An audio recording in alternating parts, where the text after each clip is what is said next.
വാഴ 2 കണ്ടു. നല്ല അടിപൊളി പടം. എനിക്ക് ഫസ്റ്റ് പാർട്ടിനേക്കാളും ഭയങ്കര ഇഷ്ടമായി. എനിക്ക് ഒന്നാമത് നമ്മളിവരെ അറിയുന്നത് കൊണ്ടാണെന്ന് അറിയില്ല. ഇവരുടെ പേര് തന്നെ ഈ സിനിമയിൽ അതന്നെയാണ് യൂസ് ചെയ്തിട്ടുള്ളത്. നമ്മുടെ ഹാഷിറും ടീമും, ഹാഷിറിനും അലനും അജിനും വിനായകനൊക്കെ തന്നെ അതേ പേരിൽ തന്നെയാണ് ഇവർ ഈ സിനിമയിൽ വന്നിട്ടുള്ളത്. സോ നമുക്ക് ഭയങ്കരധികം റിലേറ്റ് ചെയ്യാൻ പറ്റുന്ന കുറേ ക്യാരക്ടേഴ്സിനെ ഇവർ പ്രസൻറ്റ് ചെയ്യുന്നതുകൊണ്ട് സിനിമ ത്രൂ ഔട്ട് ഭയങ്കര എൻഗേജിങ് ആണ്. നല്ല എൻ്റർടൈനറാണ്. ഒരു 2.75 മണിക്കൂറിൻ്റെ പടം. പക്ഷേ ഒരു നിമിഷം പോലും എനിക്ക് എവിടെയും ബോറടിയോ ലാഗടിയോ ഒന്നും തോന്നിയില്ല. ത്രൂ ഔട്ട് നല്ല ഒരു എറൗണ്ട് ഒരു 3 മണിക്കൂറിനടുത്തുണ്ടെങ്കിലും സിനിമ ഭയങ്കര എൻഗേജിംഗ് ആയിട്ടാണ് പോയിക്കൊണ്ടിരിക്കുന്നത്. നമ്മൾ ഫസ്റ്റ് പാർട്ടിൽ യൂസ് ചെയ്തത് അതേ ടെംപ്ലേറ്റിൽ തന്നെയാണ് ഈ ഒരു പടം. അതേപോലെ ഒരു കമ്മിങ് ഓഫ് ഏജ് രീതിയിൽ അതേ ഫോർമാറ്റ് തന്നെയാണെങ്കിലും it's way more superior in many ways.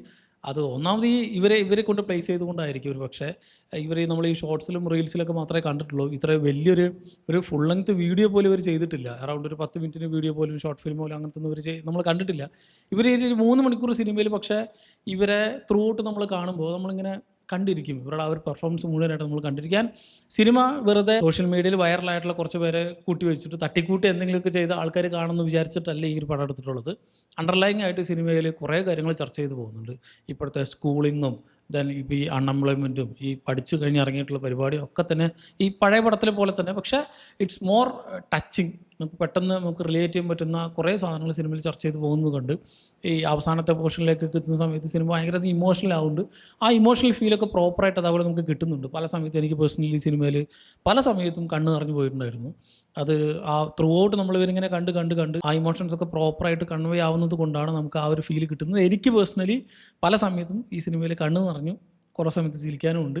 Through out ഒരു ഫൺ ഫീൽഡ് കോമഡി റൈഡൊന്നുമല്ല, ഒരു ഫീൽ ഗുഡ് അപ്രോച്ചാണ് ഈ സിനിമയ്ക്ക് മുഴുവനായിട്ട് കൊടുത്തിട്ടുള്ളത്. അത് ത്രൂ ഔട്ട് സിനിമ ഇങ്ങനെ മെയിൻറ്റെയിൻ ചെയ്ത് ഇങ്ങനെ സസ്റ്റെയിൻ ചെയ്ത് പോകുന്നുണ്ടായിരുന്നു. 3 മണിക്കൂറും അല്ലെങ്കിൽ ഒരു 2.75 മണിക്കൂറും. ഈ സ്കൂളിങ്ങിലുള്ള കുറേ വിഷയങ്ങളുണ്ടല്ലോ, ഇപ്പോഴത്തെ സ്കൂളിലെ പിള്ളേർ തന്നെ യൂസ് ചെയ്യുന്ന കുറേ ഡ്രഗ് യൂസും അങ്ങനത്തെ കുറേ കാര്യങ്ങൾ വെറുതെ ചർച്ച ചെയ്ത് പോകൽ മാത്രമല്ല, അതിൻ്റെ പുറകിലുള്ള റീസൺസും അതിന് അണ്ടർലൈങ് ആയിട്ടുള്ള റീസൺസും അതെങ്ങനെ അതിന് സൊല്യൂഷനും ഒക്കെ തന്നെ സിനിമ സറ്റയറിക്കലായിട്ട് സിനിമ ചർച്ച ചെയ്ത് പോകുന്നുണ്ട്. ഇതിനോടൊപ്പം തന്നെ ഈ പഠിച്ചു കഴിഞ്ഞ് പുറത്തിറങ്ങി പോകുന്ന അല്ലെങ്കിൽ ഈ പുറത്ത് പോകുന്ന കുറേ ഫ്രണ്ട്സ് നിങ്ങൾക്ക് ഉണ്ടാവുമല്ലോ. ഈ നമ്മളെ കുറച്ച് പേര് നാട്ടിലും ബാക്കിയുള്ളവരൊക്കെ പുറത്തും. അപ്പം നമുക്ക് ഉണ്ടാവുന്ന ഒരു കണ്ടീഷൻ അതൊക്കെ അനുഭവിച്ചതൊക്കെ കറക്റ്റ് അറിയുള്ളൂ. ഡെയിലി നമ്മുടെ സ്കൂളിങ്ങും കോളേജ് വരെയൊക്കെ കൂടി ഉണ്ടായിരുന്ന ഫ്രണ്ട്സൊക്കെ പിന്നെ പുറത്തേക്ക് പോകുമ്പോൾ നമ്മൾ ഒറ്റപ്പെടുന്ന ഒരു ഫീലിങ്ങും പിന്നെ നമ്മളവരെ കാണില്ല. നമ്മൾ ഈ എത്രയോ വർഷം കഴിഞ്ഞിട്ടൊക്കെ വല്ലപ്പോഴും ഒരു 1-2 ദിവസമൊക്കെ വല്ല മിന്നായം പോലെ കാണും. ഇതൊക്കെ റിലേറ്റ് ചെയ്യാൻ പറ്റുന്ന കുറേ പേർക്ക് ഈ സിനിമ ഭയങ്കരധികം ഇമോഷണലി അറ്റാച്ച് ചെയ്യുന്ന കുറേ കാര്യങ്ങൾ ഈ പറഞ്ഞ പോലെ സിനിമ ചർച്ച ചെയ്യുന്നുണ്ട്. അങ്ങനെ എല്ലാം കൊണ്ടും ത്രൂ ഔട്ട് ഒരു കുറേ നല്ല മെസ്സേജുകൾ തരുന്ന, കുറേ നമുക്ക് ഒരു ഇമോഷണൽ അറ്റാച്ച്മെൻറ്റ് തരുന്ന, നല്ലൊരു ഫീൽ ഗുഡ് എക്സ്പീരിയൻസ് തരുന്ന നല്ലൊരു പടമായിട്ട് എനിക്ക് ഫീൽ ചെയ്തു.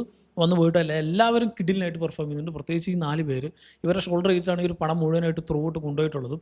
അതിൽ ഒരാളെന്ന് പറഞ്ഞിങ്ങനെ ഇപ്പോൾ ഹാഷിർ മാത്രം എന്ന് പറഞ്ഞ് എടുത്തു നിൽക്കാനല്ല, എല്ലാവരും ഒരേപോലെ ഈക്വൽ ഇമ്പോർട്ടൻസ് എല്ലാവർക്കും കൊടുത്തിട്ടുണ്ട്. ആൻഡ് ഫസ്റ്റ് പാർട്ടായിട്ട് അവിടെ ഇവിടെയൊക്കെ ആയിട്ട് കുറേ ക്രോസ് ഓവർ വരുത്താനൊക്കെ ഒരു നോക്കിയിട്ടുണ്ടായിരുന്നു. അത് കുഴപ്പമില്ല, വർക്കായിട്ടുണ്ട്. പക്ഷെ അത് വേറെ വലിയൊരു സംഭവമായിട്ട് ഇവരിങ്ങനെ മുഴച്ചു നിർത്താൻ നോക്കിയിട്ടില്ല. അത് നല്ലൊരു കാര്യമായിട്ട് എനിക്ക് ഫീൽ ചെയ്തു. ദെൻ പോരാത്തതിന് ഇവരുടെ തന്നെ ടെംപ്ലേറ്റ് ആയിട്ടുള്ള കുറേ സാധനങ്ങളുണ്ടല്ലോ. ഇപ്പോൾ ഈ കൊച്ചു കേരളത്തിൽ എന്തൊക്കെയാണ് നടക്കണം എന്നുള്ള അങ്ങനത്തെ ഇവരുടെ തന്നെ ഐക്കോണിക് ആയിട്ടുള്ള കുറേ സാധനങ്ങൾ, അല്ലെങ്കിൽ നമ്മുടെ ജ്യൂസ് കടയ്ക്ക് പോയിട്ട് ജ്യൂസ് ഉണ്ടോ എന്ന് ചോദിക്കുന്ന ആ ഒരു സാധനങ്ങളൊക്കെ അതിനെ എടുത്തിങ്ങനെ പ്രൊജക്റ്റ് ചെയ്യിപ്പിക്കാനൊന്നും സിനിമ ശ്രമിക്കുന്നില്ല. അത് കഥയുടെ അല്ലെങ്കിൽ സിനിമയുടെ ഒരു ഭാഗമായിട്ട് മൈന്യൂട്ട് റെഫറൻസ് ആയിട്ട് അവിടെ ഇവിടെയൊക്കെ ആയിട്ട് വെച്ചിട്ടുണ്ട്. അതെന്താ എടുത്ത് പറയാൻ കാരണം എന്ന് വെച്ചാൽ ഇപ്പോൾ ഇറങ്ങുന്ന പല സിനിമകളിൽ ഇതുപോലെ ഈ സോഷ്യൽ മീഡിയ റെഫറൻസുകൾ പലതും യൂസ് ചെയ്യാറുണ്ട്. അത് ഒന്നും അറിയാതെ ഇരുന്ന് കാണുന്ന ആൾക്കാർക്ക് ബാക്കിയുള്ളവരിന്ന് ചിരിക്കുന്ന സമയത്ത് ഇതെന്തപ്പം നടന്നതെന്ന് പോലും മനസ്സിലാവില്ല. പക്ഷേ ഈ സിനിമയിൽ അങ്ങനെയൊന്നുമല്ല.